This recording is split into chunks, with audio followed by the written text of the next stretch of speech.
everyone, how are you keeping? Hope you're doing well. Thank you for joining me. Today I wanted to start a new series, a new thing to do on this channel. I have quite a large collection of old White Dwarfs, and so what I thought would be fun to do is to walk through month by month as they came out the White Dwarfs. Now my earliest White Dwarfs are collected together in this nice red folder, and the earliest, well, I have a 36 in here. That's the earliest that I have, but my consecutive copies of White Dwarf, the earliest of the consecutive copies is issue 46 here. This is October 1983. So this is what I'm going to start with for this October. Okay, issue 46, October 1983. So this is what I'm going to start with. But obviously I have a lot of later ones as well.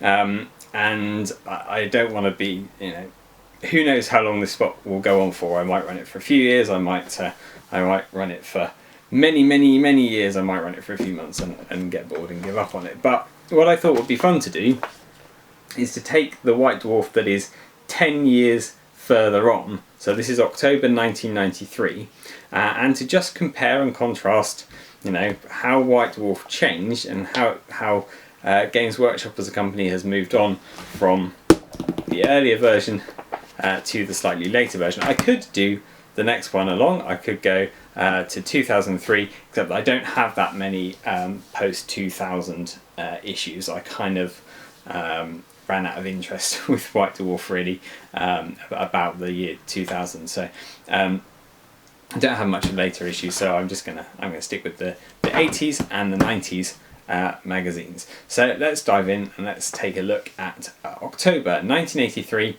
and 1993. Okay, here we are. October 1983, White Dwarf issue 46, and October 1993, issue 166. Obvious differences. Size. This is an A4 size magazine. It became a shorter format magazine later on. They're about the same in terms of page numbers. This one obviously is stapled, this one is glued and bound down the side, but you can already tell from the artwork they're a very different magazine. And the giveaway, this says the Role Playing Games Monthly Magazine. 75p White Dwarf was back then, whereas 10 years later, when the price has gone up to £2.25, this is Games Workshop's monthly hobby supplement. Okay, so 1993 White Dwarf was very much a promotion for Games Workshop, and all the content in here is related to Games Workshop products. There is nothing else. This is exclusively a Games Workshop magazine. Back in the 80s, White Dwarf was a more general role-playing game magazine. You can see here in the front you've got adverts for lots of different companies, and in the back you've got more adverts for other games, hobby shops, classified ads, other role-playing and miniatures systems. It's a lot broader. This is not an in-house magazine. This very much is an in-house magazine. This is a role-playing magazine. This is very much tabletop wargaming. So this is how the industry has shifted, this is how the company has shifted, this is how the publication has shifted between the two decades. If I have a look at the foreword here from Ian Livingston, celebrates that White Dwarf now exceeds 20,000 copies. This total is achieved despite the fact that such large retail chains as WH Smith declined to stock it. WH Smith were stocking White Dwarf by this point for sure, I guarantee it. Role-playing games have been growing in popularity since 1975. They are not a fad like skateboards or Rubik's Cubes. Skateboards, I think you could argue, are probably still around. Rubik's Cubes, not so much. What have we got in White Dwarf 1983? We have got an article on wandering monsters in D&D, part 3 of Greater Demons in RuneQuest. We've got planetary governments in Traveller. We've got part 5 of a complete AD&D city environment. We've got reviews. We've got letters page. We've got an article on Play by Mail games, and we've got some of the classic cartoon strips that were in the 1980s White Dwarfs, Thread the Barbarian, The Travellers, and I think Gobbledygook appears on a later page as well, although he doesn't have a page to himself. We've got a look at a D&D, AD&D miniature adventure, some ideas for combat in RuneQuest, special new spell for D&D and AD&D, what's happening in sci-fi and fantasy gaming, and then obviously the small lads. Oh yes, we've got Gobbledygook. So, as you'd expect, I guess, from a magazine whose chief editor is Ian Livingston, very heavily AD&D and RuneQuest, or D&D, AD&D and RuneQuest. This is what Games Workshop were distributing at the time.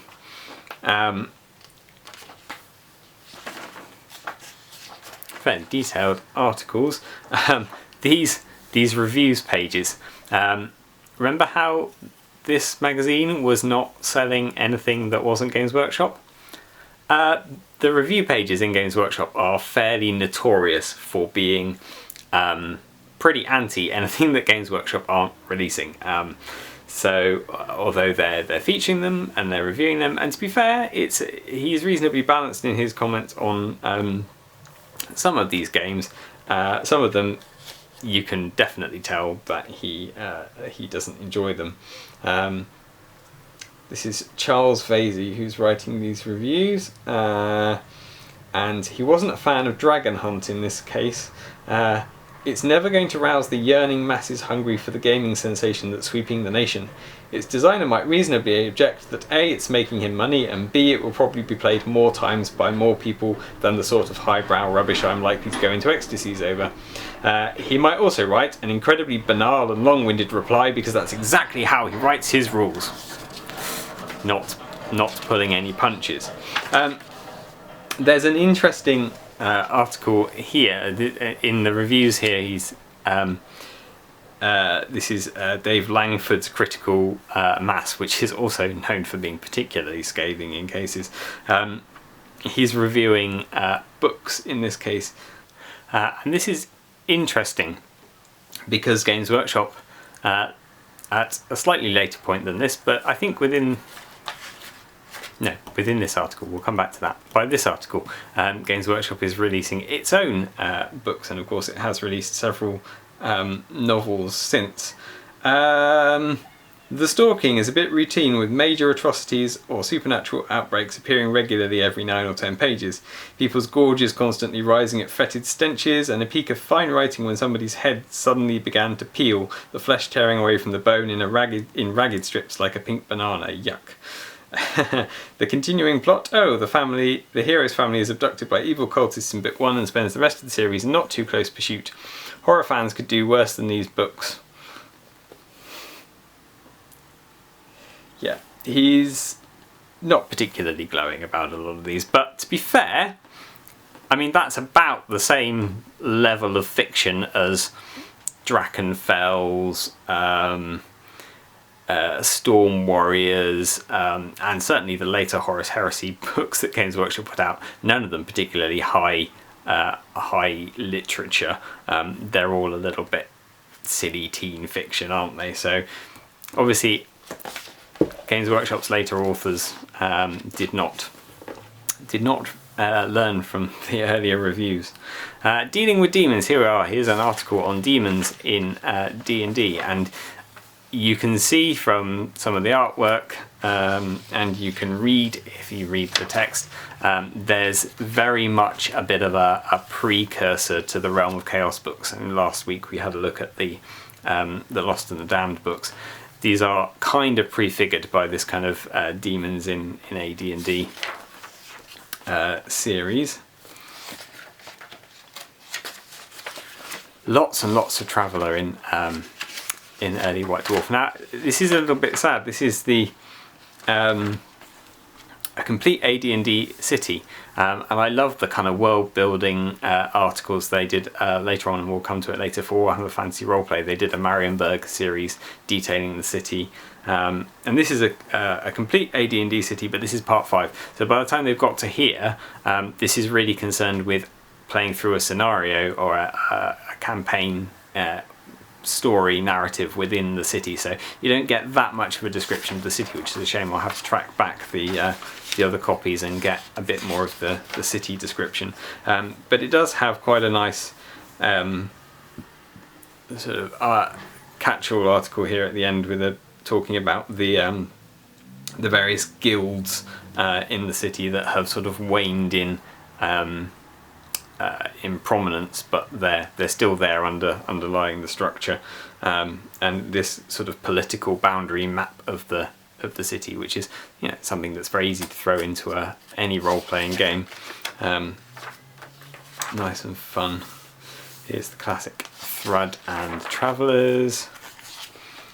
Death in Green, the scenario for D&D, AD&D. You can see mostly this is in black and white for the purposes of printing costs, and a lot of advertising, I guess, to fund putting the magazine out. And an advert for TSR's Star Frontiers on the back.